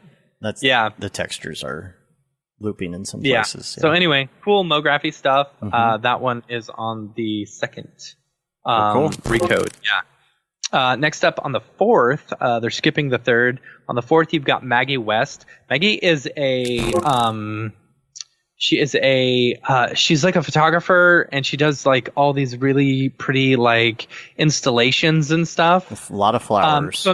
Yeah, a lot of flowers, very vivid, and really interested to see what kind of drop she does. She doesn't update a lot on Twitter either. I was going to say, just looking at this building, I was like, it looks like that star-looking building in LA, and I think it is. It's a US Bank Tower in LA. We just saw this the other day. Not the piece, but we saw the building. Yeah. So a lot of famous super cool places stuff. Really with pretty. these installations. This one in particular here, I'm pretty sure that I've seen this building with a bunch of different kind of fun projections and things on it before. So Anyway, I'm interested to see what her drop looks like. That's the thing. We never get any of these previews. Yeah, so unless they then on Twitter 5th, or something. Jose Delbo, who we've mentioned quite a few times, is also doing a burn drop as well. So there will be burn pieces available for redemption and stuff like that. So Jose, old comic book artist, for DC and stuff like that, which is cool. So cool. Yeah, everybody's burning. It. I know. Yeah. That's okay with me. I think that's great, because it produces scarcity, during March, like we were talking with Blake about, there's a big rush of NFT, just random people coming in and buying NFTs and stuff, so some of their numbers are really high. And so doing these burn pieces, from these artists, helps produce that scarcity again. And burning them assures that your renders are fire. Oh, gosh. Anyway, next up for Maker's Place, 3 artists are dropping this week. There may be more, but they only showed the 3. Anyway, so today we've got Mark Mckenna. I didn't take a too close of a look at some of these, so illustration there. I was actually is a really pretty illustration and stuff like that. So I'm assuming a comic book artist. I was going to say comic book artist, right? I mean, gotta be. You got Thor there, or heavily influenced, of course. Well, I mean, it's not like Mythology 101. Okay, I mean, it's not like. I think Disney tried to copyright Loki or Thor or something like that, and you're like, you can't copyright, a Greek god or some sort of god. Yeah, is it a Greek god? Norse god. Yeah. Yeah. Like anyway, so it's funny. Sneaky. They're so sneaky. That's Disney for you. Yeah. Next up, September 1st, Javier Arez. This one is called Rock Never Dies. Oh, look at that! That's real cool. fun stuff. Yeah, I like the details. The Beatles. The Beatles. I love all the details, all the cool little moving stuff. It you can feel the motion with it. Really cool. I like that stuff. And then, of course, on the second, here it is. Corridor Digital is doing a drop. They're satisfying renders, and if you know the one that Ren did with the puzzle piece sliding into place, that is in the top 25 that is so satisfying.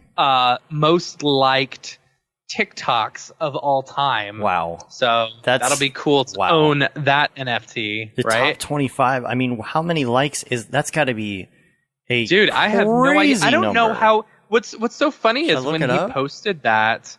When he posted that, someone was like, "Oh, you should give credit to Corridor Digital," and he's like, "I'll credit myself because this is my piece." Right. Yeah, I'm looking at their account right now. Gosh. All right. So they have 129,000 followers. I'm trying to find. Now, it's on Corridor's proper, right? Now, why don't I see it? I don't know. Is it on Corridor's or is it on, I don't know. Is it on Ren's account? I think it's on Ren's. Yeah. Okay. Maybe that's not the same. What is his name on TikTok? So I'm looking at Corridor right now, but this is more like clips from the show and things. So maybe Ren is separate. Surrender. That's what it is. Okay. Yeah, he's got 1.4 million views. Wow, 200 million views on that one. He's got 1.4 million followers. Yeah. 26.8 million likes on that video. That's insane. 200 million views. 200 million views. God, I mean, hasn't been able to recreate that same amount since. 287,000 comments. Like, what do you even say? What are people even saying about a comment like that? That render is fire. Lord. Yeah. It's 55 years later, still watching. What? The perfect loop doesn't exist. The perfect loop exists. Oh. Yeah. So, that's awesome. That's it for the major drops. For community drops, we've got a couple people. Brandon Parvini, one of my favorite artists, just did 2 new drops on Foundation. Right? Dando. I know. There's another one here too. Let me look this up. Is it this one here? Is that right? Or is that the same? Yeah, those were. They're similar looking. Yeah, but I think that second one. Yeah, both very, very pretty pieces. Really like it. So yeah, that's Brandon Parvini. Pick up one of those. For seriously, 0.5. Yeah. Come on now. Yeah. At those prices, you can't afford not to buy. I know. Oh man, that's funny. And then next up, Noah Wool has a drop on Hiknyuk. I couldn't get this one to play earlier. Oh, you couldn't? I don't know why. See if I can get it to play. I don't know why. It's not playing for me either. Well, yeah, I don't understand. It's just taking a unless while. You're going for like a John Cage, type thing, where it's just like. I think what it is it's trying to pull like the raw MP4, and I think their server is like overloaded. Yeah, I've had problems with Hiknyuk and playing videos and stuff. See, it says mime. It's probably trying to load the original MP4. That's got to be. You can see the full video here. I'll try and load that up and switch back. Oh, okay. So this is cool. Okay. Yeah. So Noah, yeah. Let's see. So that's cool. I got it loaded up now. Hippenyup. Oh, I see. See, you can still type it out, and I still don't know how to read it correctly. I see. So it's a piece from the video. So this is a whole. It's like it's a music video.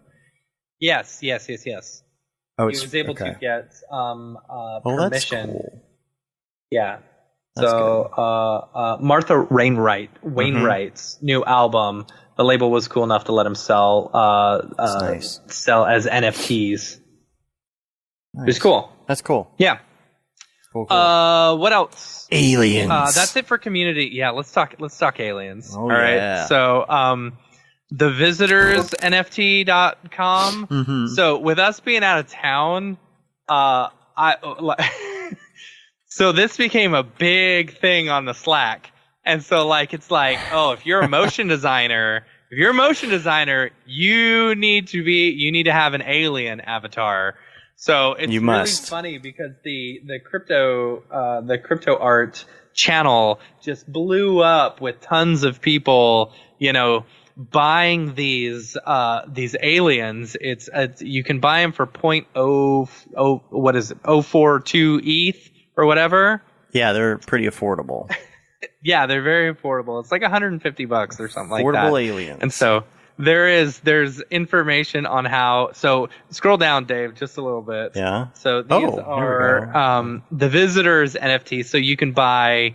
I think you can buy one, and it's just like a random thing, and similar to the Bored Apes. Hopefully, these will be worth a lot one day. You just take the gamble on these. You got the recycler, right? So go up a little bit. One for Halloween. I guess you can take 2 of them and get a new one, and then you take 3 and get a new one. You take 6, So I've been trying to buy my visitor thing, so I had to transfer some ETH over to like Polygon or something like that, and then but I'm now on 3 hours and 15 minutes waiting for this transaction to go through. James is still I hope it James is still trying to tell us how to pronounce a yuck. Hick and yuck. Hick and yuck. Yuck. Yuck. That's what I call it, yeah. Gosh. So hopefully it goes through. Luckily, Teddy Gage sent me over one of his. It was nice enough to just give me one of his because he bought a few. But there's only 2,800 available, and these are like a motion designer's, avatar thing. So if you're a motion designer, you gotta buy one. Get beamed you gotta up. Let people know. Yeah, exactly. Yeah. So we gotta do that for the show art. Matt, get beamed up. Get beamed up? Get beamed up right now. Just pretend you're getting beamed up. Okay. Just do it. Okay, now hold it. Now hold it still. Oh, move to the right. Okay, and there's our show art. See? It's so easy. Hold on. Yeah. Oh, yeah, that's going to be great.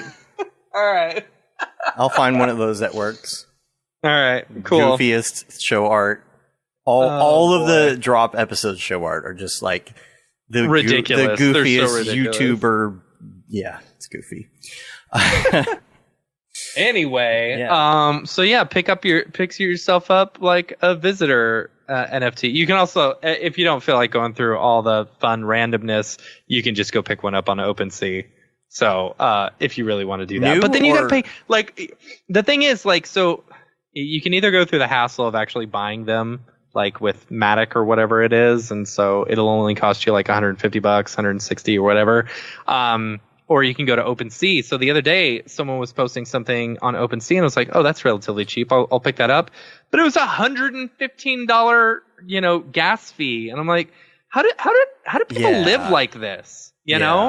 Like, and the biggest problem I have with a lot of this stuff, it's like I can't keep up. There's so much going on in the crypto space at all times that, like, if you want to like hop in on some of these things, there's a hard price of entry, and I mean you got to figure out all this stuff. You also got to figure out what set of animal NFTs are going to be the popular ones for the week. Right, exactly. Right. I wish I had hopped on Cryptobiotica, before I got popular and stuff like that, and then when I saw the aliens and I saw everyone in the Slack. We got 1,200 people in the Slack right now. You're feeling that FOMO. All of them are aliens right now. You're feeling that FOMO. Right, exactly. Yeah. So I'm like, okay, I got some ETH. I'll go buy an alien. And now I'm at 3 hours and 20 minutes waiting for this transaction to go through. But I haven't. Oh, look who it is. Look who's here. Hey there. Oh, hey, Dorpy. What's up? How's it going? It's all right. So I hear you guys were in California this week. And California, wow. Well, I was waiting for you to come back. I started on a new NFT. This is an ongoing series encouraging dogs to burn their collars in the name of freedom. Yeah. Okay. The series is called Unleashed. Oh my gosh. That's terrible. Dorpy needs his own NFT coin. A Dogecoin. Well, yeah, but still, like, we can make our own Doge NFT. Yeah. So the Dorpy coin. Anyway, the first drop, it's going to feature helper dogs. It's called Another Day, Another Collar. Yeah. Here it is. Got my this is my NFT. Make sure that you follow me on Foundation. This is the first one. Another Day, Another Collar. Make sure you check it out. Yeah. Okay. Yeah. So I don't have much more than that today. That's about it. I gotta get out of here. I gotta get to the dentist because one of my canines is loose. Oh, I knew it. Okay, bye. I love how your voice always cracks when you say bye. Yeah, it does. I don't know. It just happens naturally. Do you like the thing? Yeah, I do. Yeah, I love it. I love the hand. Yeah. Is that actually going to go on Foundation? I don't know. Maybe I should put it on Foundation. Yeah. He needs an invite first, right? No, he got one from Chad Ashley. Did he? Yeah. Oh. Yeah. Yeah, we're good. Oh, that's hilarious. That's so funny. Yeah. Chris, let's talk about your NFTs. I see you have one piece on Foundation. Do you have pieces anywhere else? Yeah, I have 3 pieces up on Super Rare right now. Cool. Not really selling much, but they're there, and I have some on Maker's Place. That's where I got in first, but how was your getting accepted to those platforms? Was it difficult or? Well, not Maker's Place back then. I mean, I got in November. I mean, I think like everyone, I talked to Mike a little bit, and, right? Yeah, and I, like everyone else, tried to apply to all the different platforms. But yeah, I think I got into Maker's Place within like a week and a half or something, 2 weeks maybe. Wow. Back then. I'm still waiting for my invite. Yeah, I think they've been bogged down 6 months now. For a long time, it seems. But I feel like you have to know someone. Yeah, I never even bothered applying at Maker's Place. Yeah, right. And I feel like I'm seeing the different platforms onboarding more people now. Or at least recently, both Super Rare and Maker's Place. But I mean, who knows? Like I would imagine they get a huge volume of people applying all the time. Your Maker's Place, so let's see, you've got, so you've got quite a few here on Maker's Place. I'll bring them up here and take a look. But these are, let's see, so these are sold out. Gorgeous. All of these are sold out here. Yeah. Actually, it took a while. Like I think I didn't know much about it, at first. Like I just put a few pieces up on Maker's Place, and I had no idea that everything was going on Twitter or anything, so they just sort of sat there for months. But yeah, it sort of slowly picked up, and I don't know.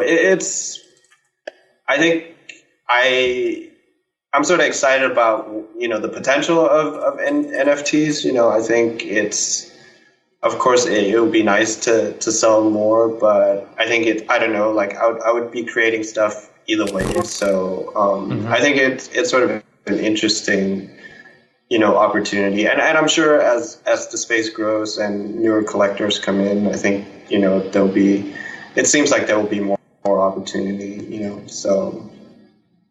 And, obviously, oh, sorry, go ahead.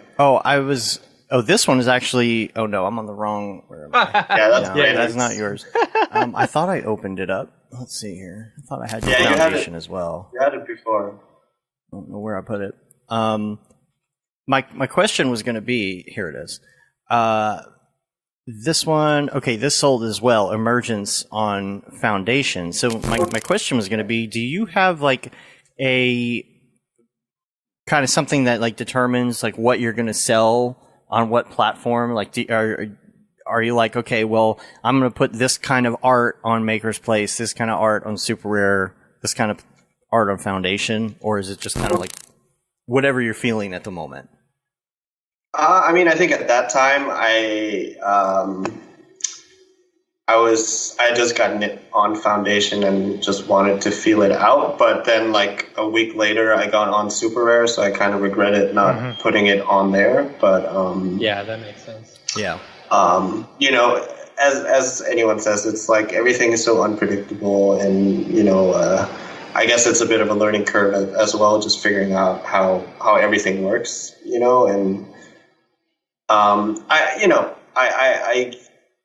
I can't tell you what the best way to do anything really is, because it is sort of very elusive, you know. Yeah, some people just end up with a following on one particular platform, and it's like, okay, this is where the collectors are, this is where my fans are, or whatever, and it's just gonna stick here. I just know that like Foundation was a little bit easier to get into at first, and I feel like it got a little more flooded, which isn't. I mean, it's not necessarily a bad thing, depending on how your website is organized. But it did feel like people were treating, or are treating recently, Foundation. It feels a little more it feels a little more rareable-ish. And I don't know. Yeah, I mean, I think you know.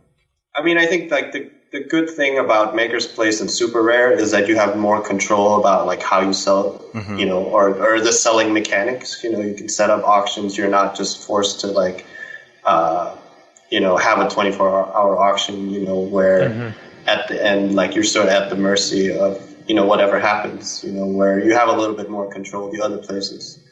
And Maker's Place, for instance, you can do additions and stuff like that. So. I think it's a question that comes up a lot with me is like, if I want to do an NFT, do I make something, or do I take something that I've already made, not necessarily a client project, but like a personal project? Do I put that out there, or do I start on something that is specifically because it's going to be an NFT, you know? Like, I think a lot of people at first are minting these things they already had because they had them, you know, and then it's like these, okay, no, this is specifically to sell. You know, have you done any specifically to sell? Because everything I see so far looks like it was something that you had already created.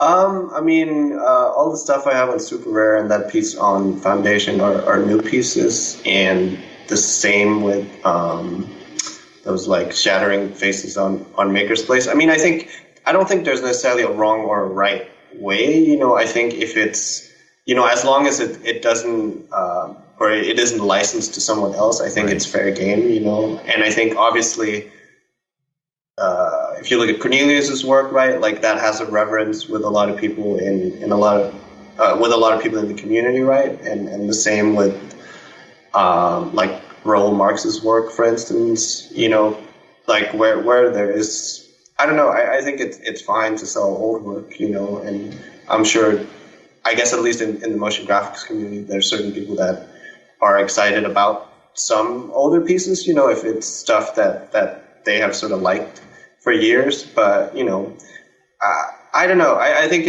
everything is still so new, so I don't think there's necessarily a wrong or a right way to do it, you know, and as long as, I don't know, that I guess you represent yourself in the best way possible, you know, and hopefully there will be a collector out there that's interested. Yeah.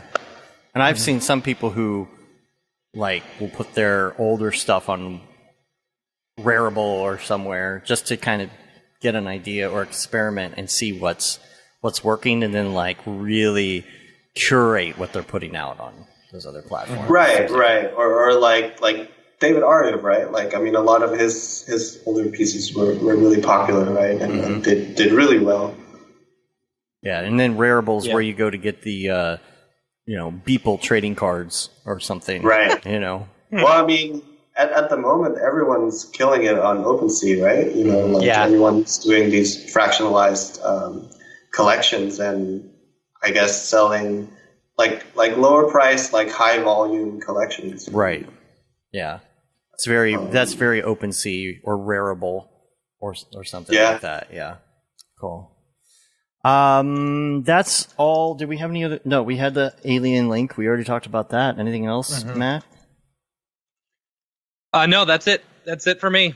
All right. If you are dropping any NFTs, feel free to hit us up, info@mograph.com, and we'll shill them on the show. Yeah. Let's get back into the regular show. All right. Drop. Is this the fucking mic? Drop. This is exactly what I should be doing. And we're back. All right. Thank you so much for being on today. Yes, Chris. Thank you so much for having me. We don't get to meet a lot of people in person anymore. Yeah. And I think we've said a couple times, it's like we do these interviews and we catch up with some of our in real life friends, and we're because of COVID and everything, we're meeting people for the first time via the show. Mm-hmm. So I know we've spoke briefly before and whatnot on Skype in the past, but it's always good to meet somebody new and go down the rabbit hole of work and talk more in depth, because until we get back to all these in real life meetups, that's what we got to do. We got to keep that feeling of community and fun and all of that going. So we appreciate you taking the time and all of that. Yeah, totally. Thank you so much for having me. I really appreciate it. What do you got coming up? What's next? What's your next thing? A few things. I guess not really much I can talk about. Like, I'm currently working with the good people at Elastic for the next few months. So, and there's hopefully some of the film TV projects I've been working on for the past 2 years that hopefully comes out soon. So we'll see. But so if people want to just find out what's going on, they're just going to have to subscribe to all your social media platforms and find out. Yeah, basically. Yeah. Where can people find you online? My website is chrisb.tv, and my Instagram is chris_Bjerre. So. Cool. All right. It's right down here, right? Yeah, it's right there. But for the people listening, just go check the show notes. It'll be all in there. You can get all the things there. And also, you could go and rate us on iTunes, leave a review, podcatcher of choice. That helps get our ratings up, and subscribe to all the things. Subscribe to our newsletter. It goes out every month or so. There probably won't be one until after camp. Just not going to be enough time to throw that in there. So subscribe to it, though, and you can get all the updates on things you might have missed in the world of Mograph.com. You can say you've been there, done that, got the T-shirt with the Mograph logo tee, the Feel the Bab 2020 shirt, classic. All the profits from that go to Doctors Without Borders. The Render Things T-shirt, hoodie, and long sleeve tee. Make sure you get that Render Things long sleeve and hoodie for the winter, the fall coming up. You can wear it with your yoga pants while you drink your PSL. Right. And That Render is Fire shirt, which you're only allowed to wear ironically. That's your shams. And I was waiting for you. The Mograph Blandishment shirt, which is also available on the site. I know there were some link problems with some of the merch, and I think I have fixed all of it at this point. The Amazon links kind of went off and online quite a bit through COVID, so it seems like they're all back up and running, and I was able to get a shirt in 2 days. So you can get it on Prime. And that's it. We're on Facebook, Twitter, Instagram, YouTube, TikTok. Go follow us on there. Come on. Gotta help us beat our follows, beat my daughter on follows. Right. We're having a contest. Right. Well, follow us on all the things. We're going to get out of here. One more time, thank you so much for being on, Chris. Yes, Chris. Thank you. Well, thank you, guys. And we're going to get out of here. Until next time, I'm Dave. And I'm Matt. And I'm Chris. Have a good one. Later, yo.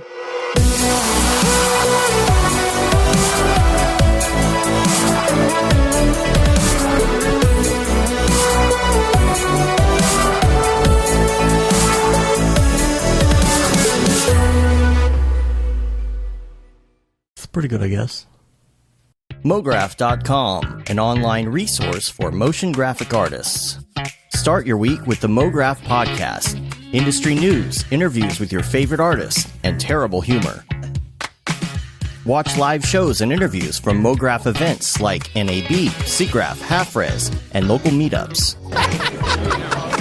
Our Mograph Talks feature live demos and motivation from artists all around the world. Sometimes you gotta make stuff that you're not gonna put on your reel, and I'm not here to judge. What if Rick and Morty show up for the countdown at midnight? That's where I peaked in life, in my career. We gotta stop this thing, Rick! It's gonna kill us all! Hear from the people that create your software, design your render engines, and artists that are changing the face of modern motion graphics. You get that render done. Yeah, you better frame what? Mograph tutorials and online classes will teach you about Cinema 4D, After Effects, as well as other popular software and render engines. Throw in the HDR Studio, take the render settings, pick the HDR, put in a reflection, and gorgeous. Branch into new software. Learn time-saving tips, techniques, workflows, and lessons that'll keep you up to date in the world of motion design. Oh, brother, those are some of my favorite elves. I love projects that scare me. When our art director comes to us and asks for something that I had never done before, man, it gets me pumped. Join the conversation in our live sessions. Check out our plugins or join the hundreds of daily active users in our Slack channel for technical help, advice, contests, or just to joke around. Real nice banana. Yeah, that's so funny. All right. I'm going to live forever. Subscribe today and get the latest updates on our YouTube and other social media channels. Take all your dreams and just do it! We don't care how you get here, folks. Just get here. Subscribe to Mograph.com.